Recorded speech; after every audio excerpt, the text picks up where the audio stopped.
కరువు యేసు నామంలో సమృద్ధిగా మార్చబడును గాక. ఇదిగో నీతో స్పష్టంగా మాట్లాడుతున్నదంటే నిన్ను నిత్యం నడిపిస్తాడు. ఇదిగో ఆయన రాకడ వచ్చేంత వరకు ఆయన నిన్ను నడిపిస్తూనే వస్తాడు. దేవునికి స్తోత్రం కలుగును గాక.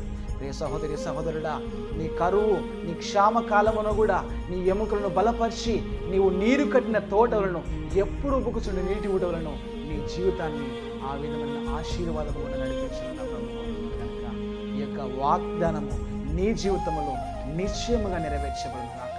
ఈ యొక్క వాగ్దానం వింటున్న ప్రియ సహోదరి సహోదరుడా, నువ్వు కరువు సమయంలో ఉండి యొక్క వాగ్దానం వింటున్నాయేమో, నువ్వు లేమిలో ఉండి ఇదిగో నువ్వు ఈ యొక్క వాగ్దానం వింటున్నాయేమో, అనారోగ్యం గుండా ఉండి ఈ యొక్క వాగ్దానం వింటున్నాయేమో, ఇదిగో నువ్వు నీ జీవితం మీద ఇదిగో నేను బ్రతికి ఉన్నాను కానీ నా వలన ఏది కూడా లాభం లేదని నువ్వు యొక్క వాగ్దానము ఆ విధమైన